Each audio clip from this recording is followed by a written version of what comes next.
What's up, guys? Recently, I submitted my very first submission with PSA.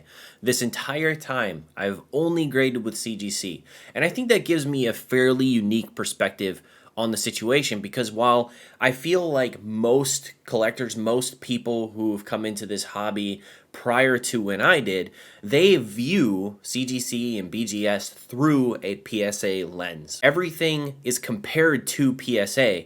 And a lot of things are determined to be good or bad, whether or not they kind of match up with the standards that PSA has put into place. And really, a lot of people don't seem to care about all the good things that CGC does comparatively to the way that PSA has done things for years. They don't seem to care about those improvements because CGC cards just aren't getting the same amount of money back on the secondary market.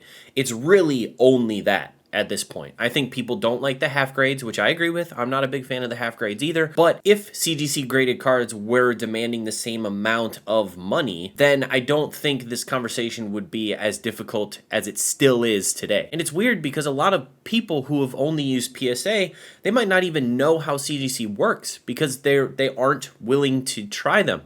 And on the flip side, I haven't been willing to try PSA because I know some of the things that PSA does differently from CGC that really bug me, really rub me the wrong way. And submitting this submission of these really high value cards was really difficult for me because I knew that I wanted to get the most out of these cards. I wanted to get the highest chance of them getting a 10, and I wanted the best chance of the most amount of money to be able to flip a couple of them so I could keep some for my personal collection. The cards I'm referring to are 5 Poncho Pikachu promos that I recently bought off someone here locally, and they are beautiful cards. They all came sealed in their original packages, straight out of those cool premium boxes from Japan, and it was actually pretty difficult for me to figure out who to grade these with because personally, I have always been grading with CGC, and I think there are a lot of benefits to grading with CGC, especially higher value cards, because these cards you're talking about, if they get 10s, some of them are $2,000 a piece. A lot of them are at least $1,000 or higher, possibly $1,500 or higher. So you're at PSA, you're finding yourself kind of put into that $100, $150 to grade a single card. And to me, that's absurd, because I'm viewing it from a CGC perspective. And CGC, I could put all 5 of these cards in for $25 a piece, and I wouldn't even receive an upcharge. And that's one thing I kind of fear too, is I might be upcharged for these cards. I think I submitted them at the $100 tier into the Magikarp ponchos, or the Magikarp and Gyarados ponchos, for $50 a piece. I think if they all get 10s, I may, depending on if PSA decides to upcharge me, because apparently sometimes they upcharge and sometimes they don't, it's kind of random. If they decide to upcharge me on all 5 cards, if they all 5 get 10s, I'm going to be charged an extra few $100s just to grade 5 cards, where CGC would be $25 a piece and no upcharges. So I can completely understand why a lot of trophy card collectors, like those really, really, really expensive cards, are going with CGC nowadays, because you don't have to spend $5,000 to get your card graded, or whatever it would be to get like a $100,000 card graded. You just send it to CGC for $150 and they grade it, and that's it. And that's something that I think is really beneficial to people who are grading high value cards. Now, another problem that I ran into though is I then had to figure out, okay, what are these cards selling at CGC 9, CGC 9.5, and if I'm lucky, CGC 10. Now, the 10s have become easier to get, but you still have to err on the side of caution of a 9 or a 9.5, even on cards that look especially mint at CGC. Where PSA, I think the number is like 40-some% of every card sent to PSA gets a 10. Obviously, they give out 10s at a lot higher frequency than CGC, and these were sealed Japanese cards straight out of those sealed packs. And I knew that I needed that 10. But I had to play a little bit of a math game, because I knew that it was going to cost me like $500 or $600 to get these cards graded at PSA, where it would only cost me $125 to get them graded at CGC. So I had to factor that into, okay, well, let's say they all get 9s and I have to spend this much to get them graded. How much am I really benefiting them having them in PSA slabs compared to having them in CGC slabs? How much longer are they going to be out at PSA getting graded than, the week or two that they would be at CGC? Like, it was really actually difficult for me to weigh the pros and cons and figure out where the best value actually was. And I think at the end of the day, it was the PSA population report that really convinced me to go with PSA. The PSA population report for these ponchos is like 750 10s and like 49s. So it's like 90 some percent of the time that these are submitted to PSA, they get 10. So that was a huge proponent to me sending these sealed copies into PSA because I had a 90 some percent chance that they would actually receive a 10. And at the end of the day, if they got a 9.5 with CGC or if they got a 10 with PSA, there was a $600 to $700 sales difference on each of the cards if they get 10s versus whether or not they get CGC 9.5s. If they get 9s, that'll be a different story, and that'll be a pill to swallow when they come in if they all get 9s. I would be very surprised if they got 9s, and honestly, if any of them got lower than a 9, I would crack them and send them to CGC because I looked them over judiciously. They came sealed out of those packs, out of those boxes. The person who sold them to me was very careful with them, so I would assume that they would get 10s. If they don't, I'll be a little frustrated.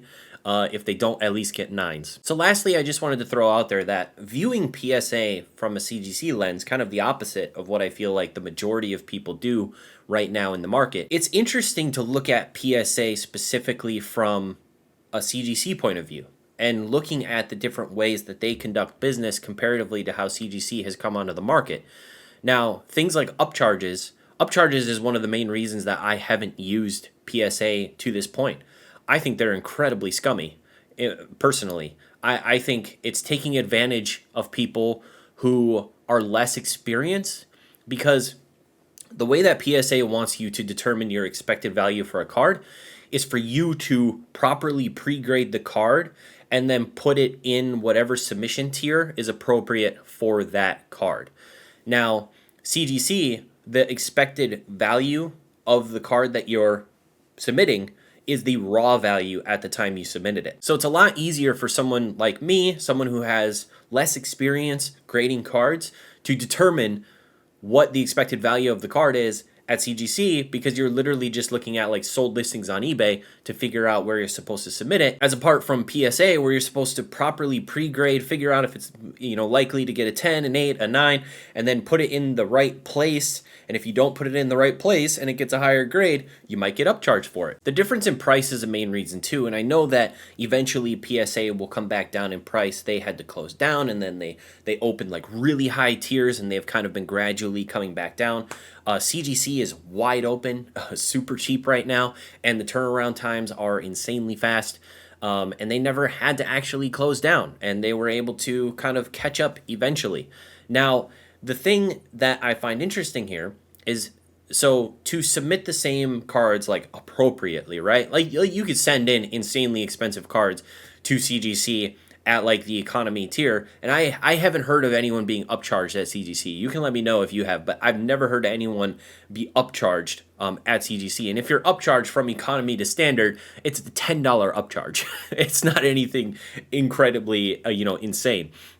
Their express tier is a card up to $10,000 in value, $60 and then 7-day turnaround time. And I would guarantee you that 7 days is legit. It might even be faster than that because I've gotten a standard submission back in about 7 business days. So that turnaround time is insane. And it's only $60 for a $10,000 card. PSA right now, if you want to submit a $10,000 card, you have to pay $600 a card. $600, 10 times the amount to grade that card with PSA over CGC.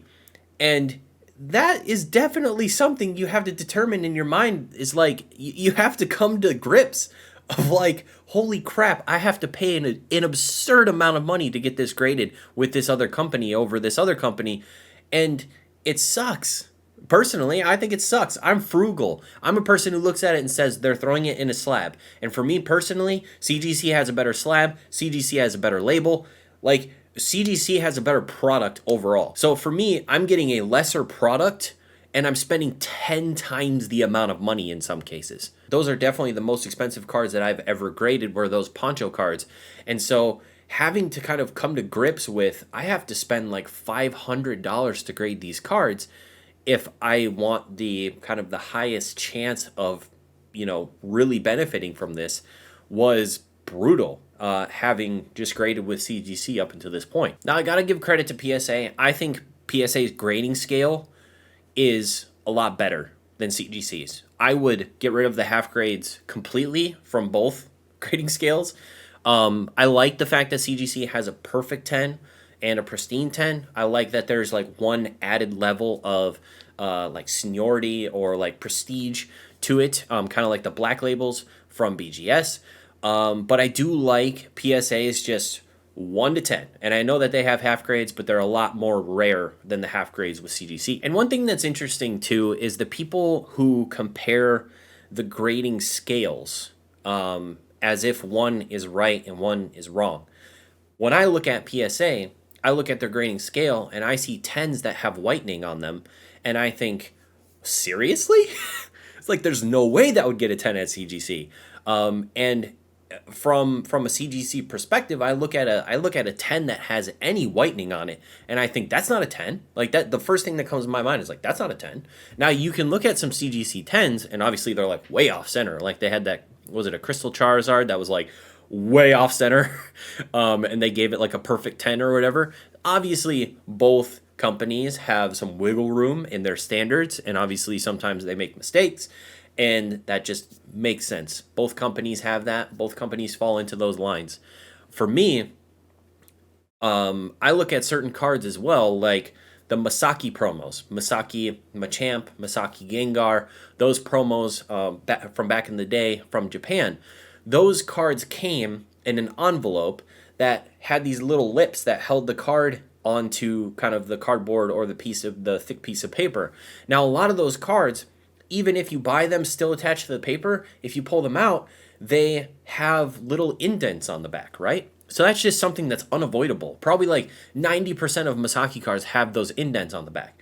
Now, if you send those to PSA, PSA is going to automatically mark those cards down to a 6 and then go from there. I don't think that's right. Like most of the time those indents are on the back. You don't even see them if it's a mint card from the front. Like, a small indent on the back, in my opinion, shouldn't drop a card's grade all the way down to a 6. And then you kind of go from there as to how much worse it's going to get for you. Like, in my opinion, if it's got a small indent on the back and it doesn't affect, the actual, like, when you're looking at the front of the card, I don't see a reason why that card can't get an 8. And I know a lot of people would probably scoff at that. A lot of PSA people are like, beware of CGC 8s. They could have dents. And it's like, why is that a problem? It's only a problem because you're looking to buy that card to crack it to send it to PSA because they're easier to get higher grades.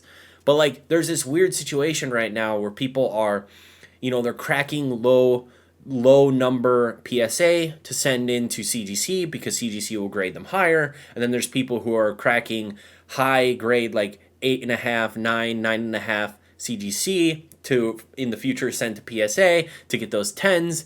And it's like there's this weird cracking, cross-contamination stuff happening with the grading companies and people trying to find different advantages in different places to make money and all sorts of stuff. And they're exploiting the fact that they each have their own unique grading scale. And I don't think that that's necessarily a bad thing. Would it be good if they all had a similar grading scale? Probably. Do I think that it works a little against CGC in some cases that they have the scale that they do? Yeah, I think so. I think if they had something more similar to PSA when they first launched, they would probably be in a much more popular place with the public. I like both companies. I'm not trying to be like gatekeepy or anything like that. You go with who you want to go with, who you like. I just thought it was I don't know. I just thought I had an interesting perspective coming at it purely from a CGC standpoint, looking at PSA with my experience from a different company. So I don't know. I don't know if I'll even post this, but I hope you enjoyed my little rant, and I hope you have a fantastic rest of your day. See you later. Bye-bye.